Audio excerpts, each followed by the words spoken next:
Feliz y bendecido día, aprendiendo un curso de milagros. El secreto de la verdadera oración es olvidarte de las cosas que crees necesitar. Pedir algo específico es igual que ver el pecado primero y luego perdonarlo. Del mismo modo, al orar pasas por alto tus necesidades específicas, tal como las ves, y las dejas en manos de Dios.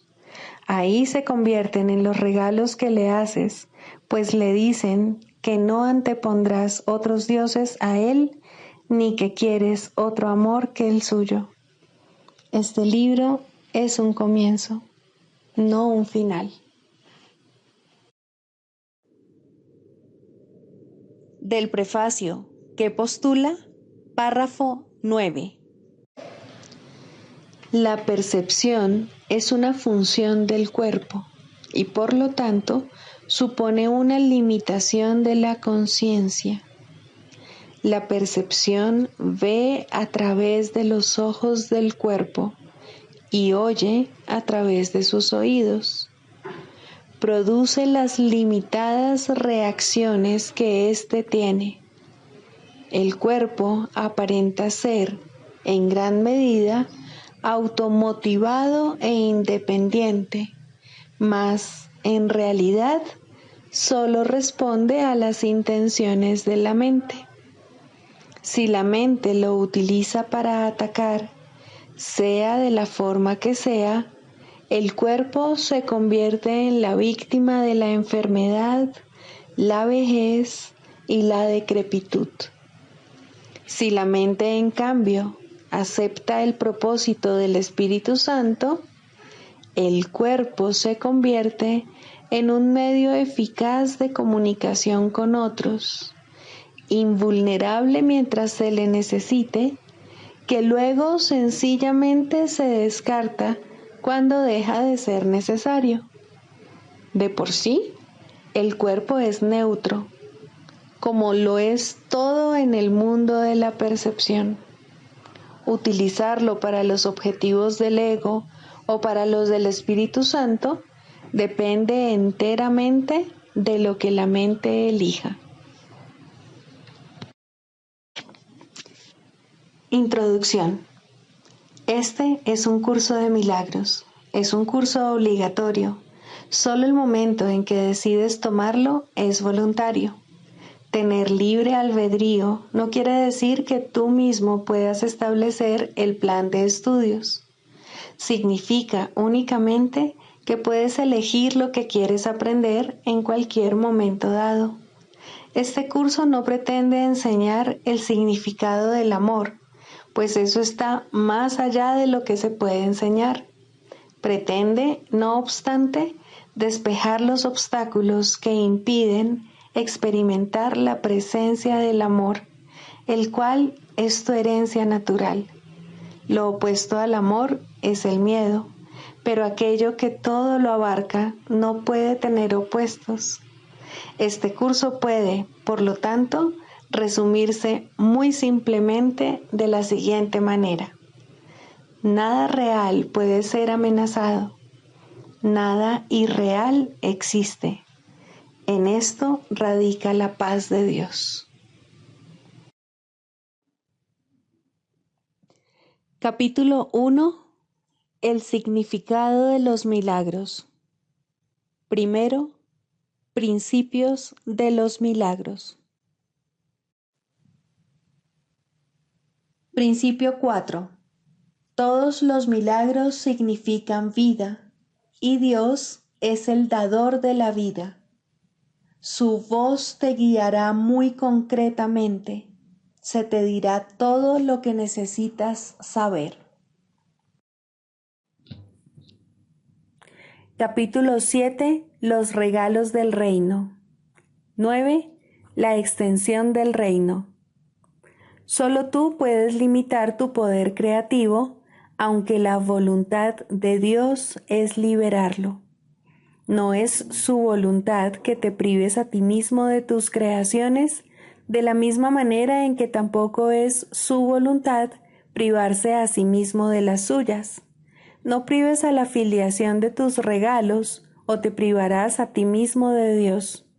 El egoísmo es cosa del ego, pero la plenitud del ser pertenece al ámbito del espíritu, porque así es como Dios lo creó. El Espíritu Santo mora en la parte de la mente que yace entre el ego y el espíritu, mediando siempre entre ellos en favor del espíritu.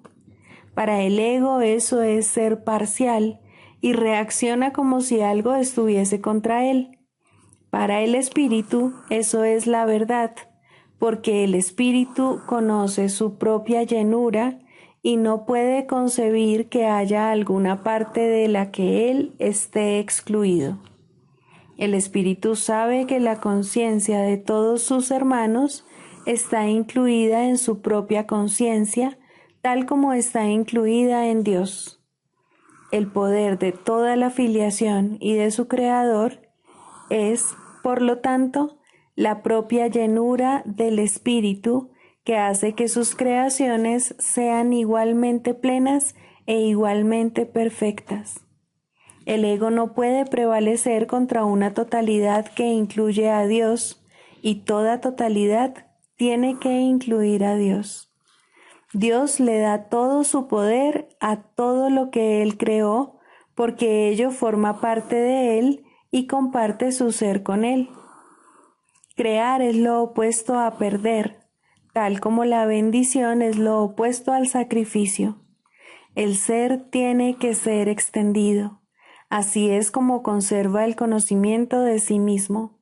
El espíritu anhela compartir su ser, tal como su creador lo compartió. Puesto que el espíritu fue creado como resultado de un acto de compartir, su voluntad es crear. No desea limitar a Dios, sino que su voluntad es extender su ser. Extender el ser de Dios es la única función del espíritu. Su llenura no puede ser contenida de la misma manera en que la llenura de su creador no se puede contener. La llenura es extensión. El sistema de pensamiento del ego obstaculiza la extensión y así obstaculiza tu única función. Obstaculiza, por lo tanto, el fluir de tu gozo y, como resultado de ello, te sientes insatisfecho. A menos que crees, estarás insatisfecho, pero Dios no conoce la insatisfacción. Por lo tanto, no puedes por menos que crear. Puede que no conozcas tus propias creaciones, pero eso no puede afectar su realidad de la misma forma en que ser inconsciente de tu espíritu no afecta en modo alguno su ser. El reino se extiende para siempre porque está en la mente de Dios. No conoces tu propio gozo porque no conoces la plenitud de tu propio ser. Excluye cualquier parte del reino y no podrás gozar de plenitud.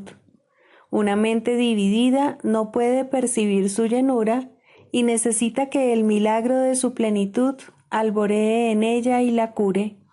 Esto vuelve a despertar la plenitud en dicha mente y al aceptar dicha plenitud se reincorpora al reino. Cuando aprecias por completo la llenura de ser de tu mente, el egoísmo se vuelve imposible y la extensión inevitable. Por eso es por lo que el reino goza de perfecta paz. El espíritu está cumpliendo su función y solo el pleno cumplimiento produce paz. Tus creaciones están protegidas porque el Espíritu Santo, que se encuentra en tu mente, las conoce y las puede llevar a tu conciencia siempre que se lo permitas. Moran allí como parte de tu propio ser, porque tu plenitud las incluye. Las creaciones de cada hijo de Dios son tuyas, puesto que toda la creación le pertenece a todos, al haber sido creada para la filiación en su totalidad. Tú no has dejado de incrementar la herencia de los hijos de Dios y, por lo tanto, no has dejado de asegurarte de que fuese tuya. Puesto que la voluntad de Dios fue dártela, te la dio para siempre. Puesto que su voluntad fue que dispusieses de ella para siempre, te proporcionó los medios para conservarla, y eso es lo que has hecho. Desobedecer la voluntad de Dios es algo que solo tiene sentido para los dementes. En realidad es imposible. La llenura de tu ser es tan ilimitada como la de Dios, y, al igual que la suya, se extiende en paz perfecta y para siempre. Su esplendor es tal que crea en perfecta dicha, y de su plenitud solo lo pleno puede nacer. Ten por seguro que nunca perdiste tu identidad, ni tampoco las extensiones que la mantienen en un estado de plenitud y de paz. Los milagros son expresiones de esta certeza. Son a la vez reflejos de tu correcta identificación con tus hermanos, así como de tu conciencia de que esta identificación se conserva mediante la extensión. El milagro es una lección de percepción total. Al incluir cualquier parte de la totalidad en la lección, incluyes a la totalidad.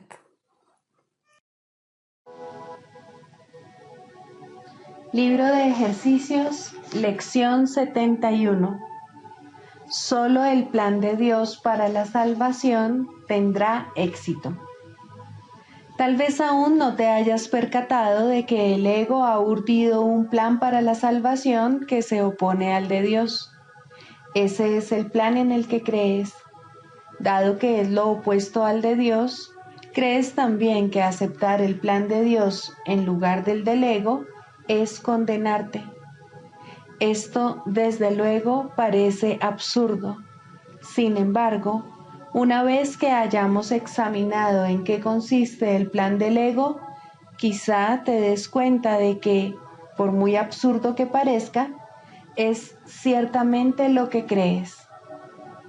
El plan del ego para la salvación se basa en abrigar resentimientos. Mantiene que si tal persona actuara o hablara de otra manera, o si tal o cual acontecimiento o circunstancia externa cambiase, tú te salvarías. De este modo, la fuente de la salvación se percibe constantemente como algo externo a ti. Cada resentimiento que abrigas es una declaración y una aseveración en la que crees, que reza así: si esto fuese diferente, yo me salvaría. El cambio de mentalidad necesario para la salvación, por lo tanto, se lo exiges a todo el mundo y a todas las cosas, excepto a ti mismo. El papel de tu mente en este plan consiste, pues, en determinar qué es lo que tiene que cambiar, a excepción de ella misma, para que tú te puedas salvar. De acuerdo con este plan de mente, cualquier cosa que se perciba como una fuente de salvación es aceptable siempre y cuando no sea eficaz.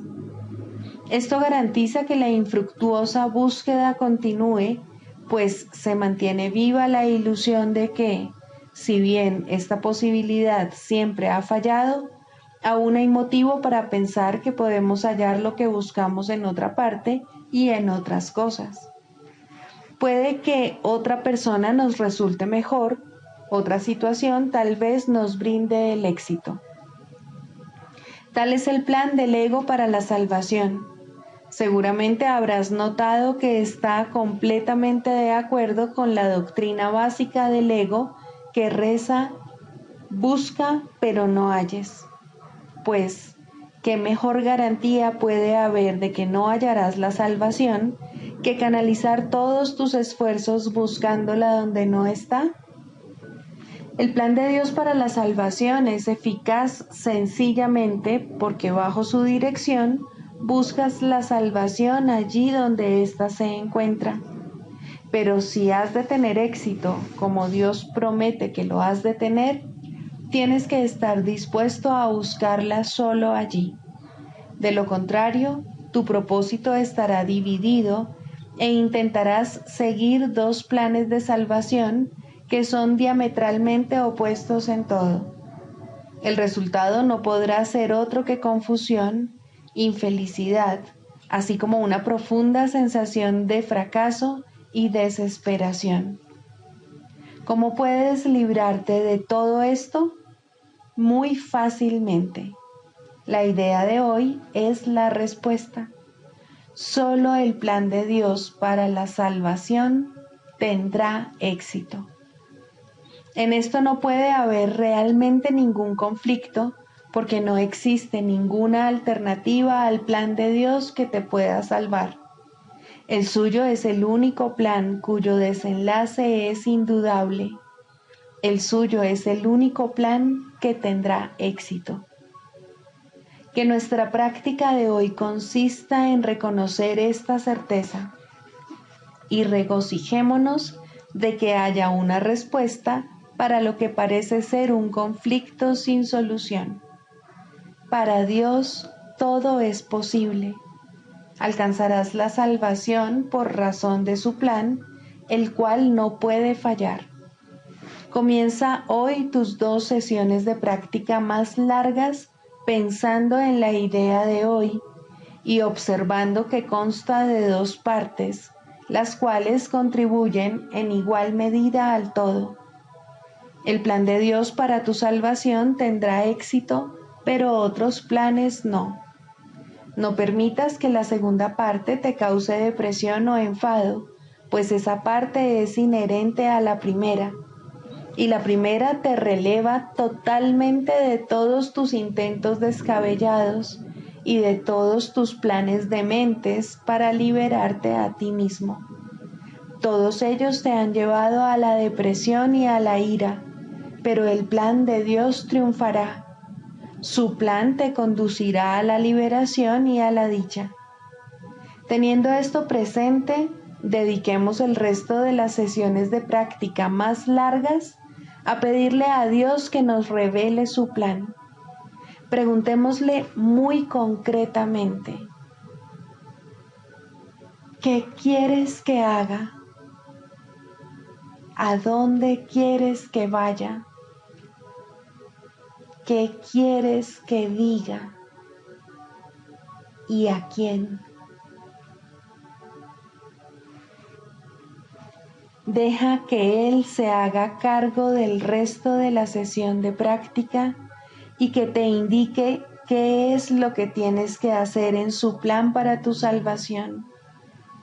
Él responderá en la misma medida en que tú estés dispuesto a oír su voz. No te niegues a oírla. El solo hecho de que estés llevando a cabo los ejercicios demuestra que en cierto modo estás dispuesto a escuchar. Esto es suficiente para que seas acreedor a su respuesta. Durante las sesiones de práctica cortas, repite con frecuencia que el plan de Dios para tu salvación y solamente el suyo tendrá éxito. Mantente alerta hoy para no caer en la tentación de abrigar resentimientos y responde a esas tentaciones con esta variación de la idea de hoy. Abrigar resentimientos es lo opuesto al plan de Dios para la salvación. Y únicamente su plan tendrá éxito.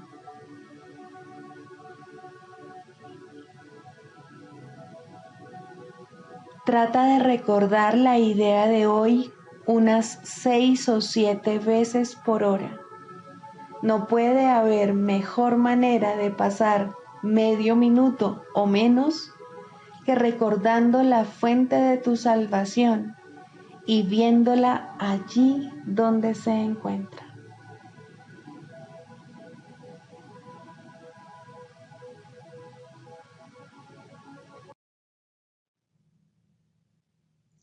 Del Manual para el Maestro, pregunta 4. ¿Cuáles son las características de los maestros de Dios? 2. Honestidad. Todas las demás características de los maestros de Dios se basan en la confianza. Una vez que ésta se ha alcanzado, las otras se suceden naturalmente. Solo los que tienen confianza pueden permitirse ser honestos, pues solo ellos pueden ver el valor de la honestidad. La honestidad no se limita únicamente a lo que dices. El verdadero significado del término es congruencia. Nada de lo que dices está en contradicción con lo que piensas o haces. Ningún pensamiento se opone a otro. Ningún acto contradice tu palabra, ni ninguna palabra está en desacuerdo con otra. Así son los verdaderamente honestos. No están en conflicto consigo mismos a ningún nivel. Por lo tanto, les es imposible estar en conflicto con nada o con nadie. La paz que experimentan los maestros de Dios avanzados se debe en gran medida a su perfecta honestidad. Solo el deseo de engañar da lugar a la pugna. El que es uno consigo mismo no puede ni siquiera concebir el conflicto. El conflicto es el resultado inevitable del autoengaño, y el autoengaño es deshonestidad. Para un maestro de Dios, nada supone un desafío, pues ello implicaría que se abrigan dudas, y la confianza en la que los maestros de Dios descansan con absoluta seguridad hace que les sea imposible dudar. Por lo tanto, solo pueden triunfar. En esto, como en todo, son honestos. Solo pueden triunfar porque nunca hacen su propia voluntad. Eligen por toda la humanidad, por todo el mundo y por todas las cosas que en él habitan, por lo que es inalterable e inmutable, más allá de las apariencias, y por el Hijo de Dios y su Creador. ¿Cómo no iban a triunfar? Eligen con perfecta honestidad, tan seguros de sí mismos como de su elección.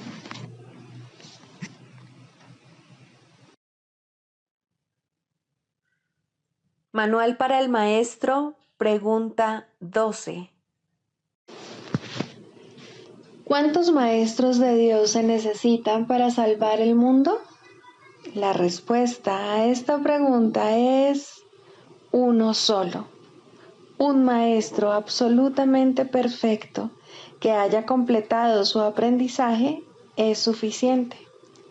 Este maestro santificado y redimido se convierte en el ser que es el Hijo de Dios, quien siempre fue únicamente espíritu, ya no se ve a sí mismo como un cuerpo, y ni siquiera como que se halla dentro de un cuerpo. Por lo tanto, es ilimitado, y al no tener límites, sus pensamientos están unidos eternamente a los de Dios. La percepción que tiene de sí mismo está basada en el juicio de Dios, no en el suyo propio. De esta manera comparte la voluntad de Dios y lleva sus pensamientos a las mentes que todavía están engañadas. Es eternamente uno porque es tal como Dios lo creó. Ha aceptado a Cristo y se ha salvado. De esta forma, el Hijo del Hombre se vuelve el Hijo de Dios. Esto no es realmente un cambio, es más bien un cambio de mentalidad. Nada externo cambia, pero todo lo interno refleja ahora únicamente el amor de Dios.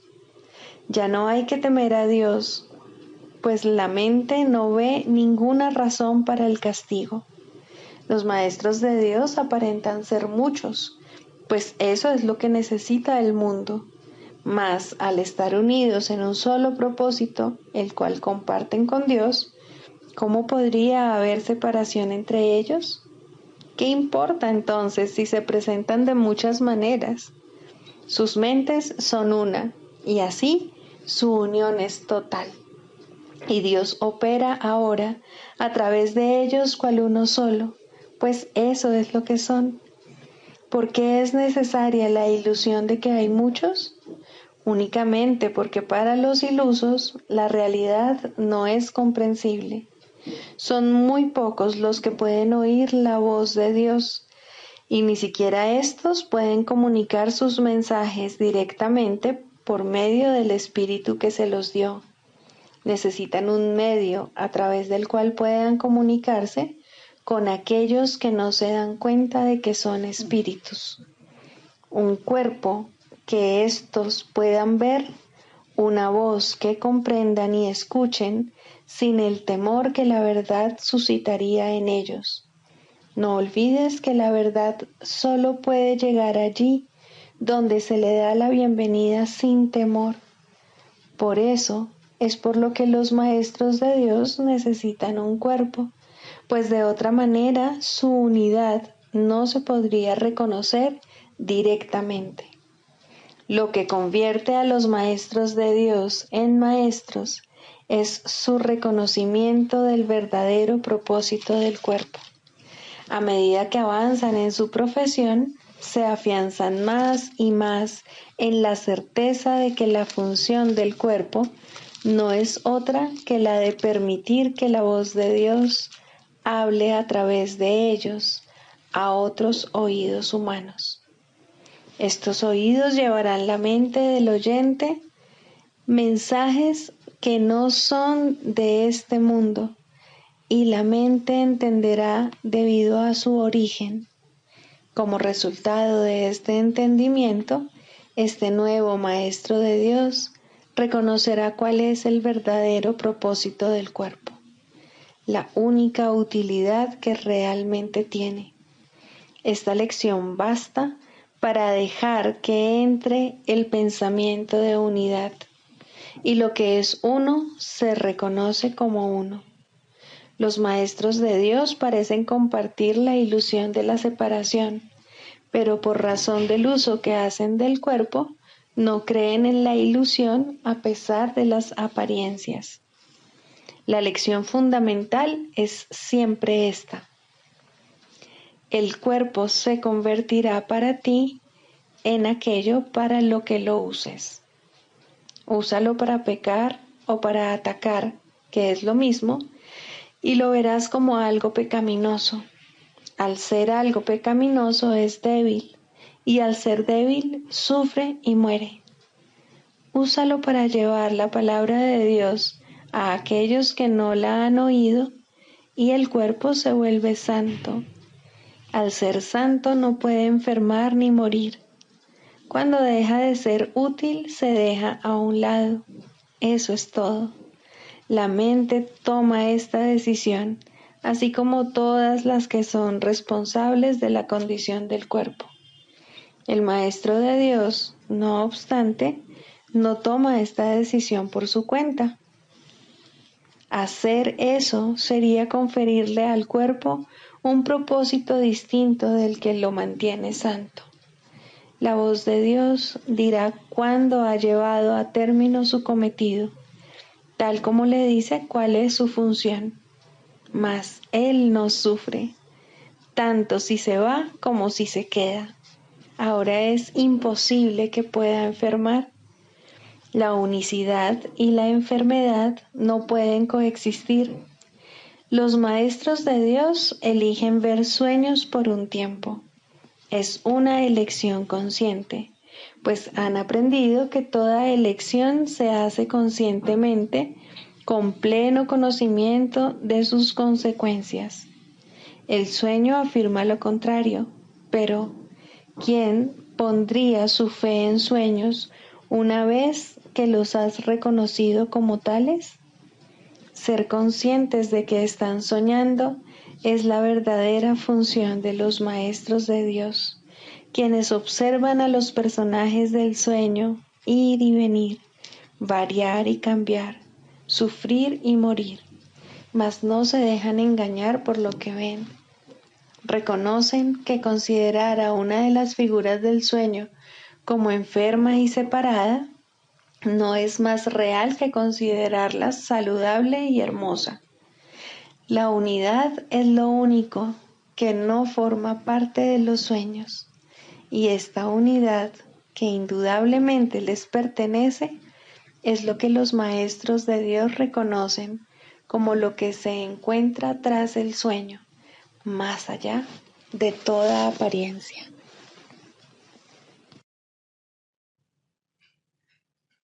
Clarificación de términos. El perdón, la faz de Cristo. El perdón es el medio que nos lleva a Dios y que nos permite alcanzarle, mas es algo ajeno a Él. Es imposible concebir que algo creado por Él pueda necesitar perdón. El perdón, entonces, es una ilusión, pero debido a su propósito, que es el del Espíritu Santo, hay algo en ella que hace que sea diferente. A diferencia de las demás ilusiones, nos aleja del error en vez de acercarnos a él. Al perdón podría considerársele una clase de ficción feliz, una manera en la que los que no saben pueden salvar la brecha entre su percepción y la verdad.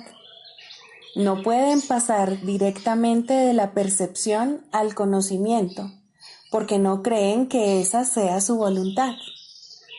Esto hace que Dios parezca ser un enemigo en lugar de lo que realmente es, y es precisamente esta percepción de mente la que hace que no estén dispuestos a simplemente ascender y retornar a Él en paz. Y de este modo necesitan una ilusión de ayuda, porque se encuentran desvalidos, un pensamiento de paz porque están en conflicto. Dios sabe lo que su Hijo necesita antes de que Él se lo pida. Dios no se ocupa en absoluto de la forma, pero al haber otorgado el contenido, su voluntad es que se comprenda, y eso basta. Las formas se adaptan a las necesidades, pero el contenido es inmutable, tan eterno como su creador. Antes de que el recuerdo de Dios pueda retornar, es necesario ver la faz de Cristo. La razón es obvia. Para ver la faz de Cristo se requiere percepción. El conocimiento no es algo que se pueda ver, pero la faz de Cristo es el gran símbolo del perdón. Es la salvación. Es el símbolo del mundo real. El que la ve deja de ver el mundo. Está tan cerca ya del umbral del cielo como es posible estar mientras aún esté afuera. Mas desde ahí, un paso más basta para entrar. Es el paso final, y ese se lo dejamos a Dios. El perdón es un símbolo también, pero en cuanto que símbolo exclusivo de la voluntad del Padre, no puede ser dividido. Y así, la unidad que refleja se convierte en su voluntad. Eso es lo único que aún está en el mundo en parte y que, al mismo tiempo, es el puente que conduce al cielo. La voluntad de Dios es lo único que existe. Lo único que podemos hacer es pasar de la nada al todo, del infierno al cielo. ¿Es esto una jornada? No, en verdad no lo es, pues la verdad no va a ninguna parte. Pero las ilusiones cambian según el lugar o la época. El paso final no es más que otro cambio. Por ser una percepción, es en parte irreal. Sin embargo, esa parte desaparecerá. Lo que entonces quedará será la paz eterna y la voluntad de Dios. Ahora ya no hay deseos, pues los deseos cambian. Incluso lo que una vez se deseó puede volverse indeseable. Esto es así porque el ego jamás puede estar en paz, pero la voluntad es constante por ser el don de Dios, y lo que Él da es siempre como Él mismo. Este es el propósito de la faz de Cristo. Es el regalo de Dios para la salvación de su Hijo.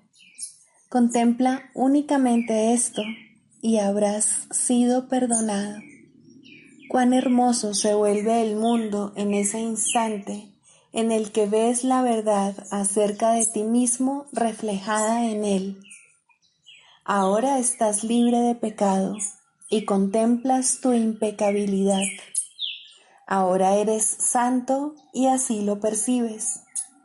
Y ahora la mente retorna a su Creador, la unión de Padre e Hijo, la unidad de unidades que se encuentra detrás de toda unión, aunque más allá de todas ellas. No se ve a Dios, sino que únicamente se le comprende. No se ataca a su Hijo, sino que se le reconoce.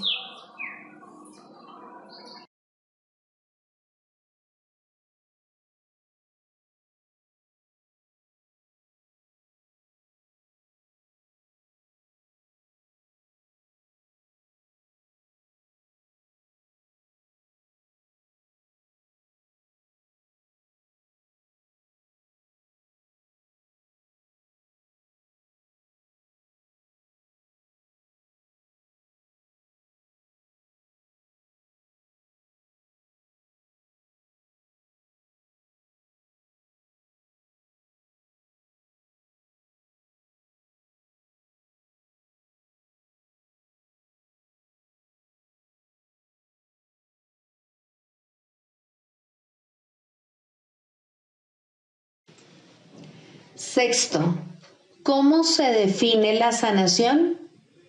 El proceso de la psicoterapia, pues, se puede definir simplemente como perdón, pues no hay sanación que pueda ser otra cosa. Los que no perdonan están enfermos, pues creen que ellos no han sido perdonados. El asirse a la culpa, el abrazarla estrechamente y cuidarla, el protegerla con amor y el mantener en alerta su defensa, todo esto no es otra cosa que una implacable negativa a perdonar. Dios no puede entrar aquí, repiten los enfermos una y otra vez mientras lamentan su pérdida y, sin embargo, se regocijan en ella. La sanación ocurre a medida que un paciente comienza a escuchar el canto fúnebre que entona y a cuestionar su validez. Hasta que no lo escuche, no puede entender que es él quien se lo canta a sí mismo. Escucharlo es el primer paso en la recuperación. Cuestionarlo tiene que convertirse entonces en su elección. Hay una tendencia, y muy fuerte, a escuchar este canto de muerte solo un instante para luego descartarlo sin haberlo corregido. Estas conciencias fugaces representan las muchas oportunidades que se nos dan literalmente para cambiar de melodía. En vez de esta, puede escucharse el sonido de la sanación. Pero primero debe surgir voluntad de cuestionar la verdad del canto de la condenación. Las distorsiones extrañas que se tejen inextricablemente al interior del concepto del yo, que en sí no es otra cosa que una pseudocreación, hacen que este feo sonido parezca verdaderamente hermoso. El ritmo del universo, el canto del ángel heraldo, todo esto y más se oye en lugar de esos ruidosos chillidos discordantes. El oído traduce, no oye. El ojo reproduce, no ve. Su tarea es hacer agradable aquello que se invoca, no importa cuán desagradable pueda ser. Responden a las decisiones de la mente al reproducir sus deseos y traducidos en formas aceptables y placenteras. Algunas veces el pensamiento detrás de la forma se asoma, aunque solo muy brevemente, y la mente se asusta y comienza a dudar de su cordura, pero no permitirá a sus esclavos cambiar las formas que contemplan, los sonidos que oyen. Estos son sus remedios, sus salvaguardias contra la locura. Estos testimonios que traen los sentidos tienen un solo propósito: justificar el ataque y de esta manera conservar la falta de perdón sin reconocerla como lo que es. Cuando se la ve sin disfraz, resulta intolerable. Sin protección no podría soportarse. Aquí se atesoran todas las enfermedades, pero sin reconocer que es así. Pues cuando no se reconoce una falta de perdón, la forma que toma parece ser algo distinto. Y ahora es ese algo distinto lo que parece aterrorizar. Pero no es el algo distinto lo que se puede sanar. No está enfermo y no necesita remedio. Concentrar tus esfuerzos sanadores aquí no es más que futilidad. ¿Quién puede sanar lo que no está enfermo y aliviado? La enfermedad toma muchas formas y lo mismo hace la falta de perdón. Las formas de una solo reproducen las formas de la otra, pues son la misma ilusión.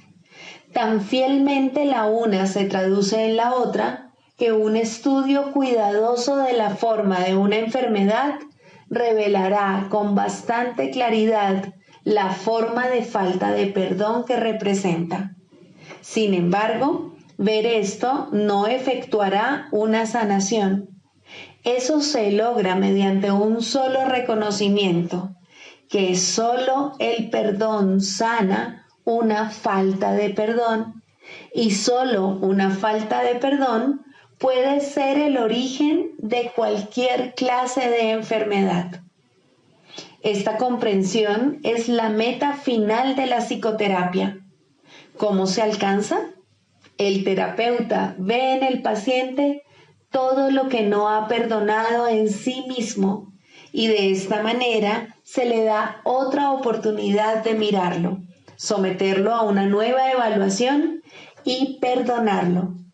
Cuando esto ocurre, ve cómo desaparecen sus pecados en un pasado que ya no está aquí. Hasta que lo haga, tiene que pensar que el mal lo asedia aquí y ahora. El paciente es la pantalla para la proyección de sus pecados, lo cual hace posible que se deshaga de ellos. Pero si llega a retener una mancha de pecado en lo que mira, su liberación es parcial y no será segura. Nadie se cura solo. Este es el alegre canto que la salvación entona a todo el que oye su voz. Esta afirmación no puede ser recordada con demasiada frecuencia por todos los que se vean a sí mismos como terapeutas. Sus pacientes solo se pueden ver como portadores de perdón, pues son ellos quienes vienen a demostrar su impecabilidad ante ojos que aún creen que el pecado se encuentra ahí para que lo vean. Pero la prueba de la impecabilidad, vista en el paciente y aceptada en el terapeuta, le ofrece a la mente de ambos un pacto en el cual se encuentran y unen y son uno. El canto de la oración. 3. La curación. Introducción. La oración tiene ayudantes y testigos que hacen más llevadero y seguro el empinado ascenso, aliviando el dolor causado por el miedo y ofreciendo consuelo y promesas de esperanza. Testigo del perdón y ayudante en la oración, dadora de la certeza de que finalmente alcanzarás la meta, eso es la curación. Su importancia no debe enfatizarse demasiado, pues la curación es una señal o símbolo de la fuerza del perdón y tan solo un efecto o sombra de un cambio de parecer con respecto a la meta de la oración.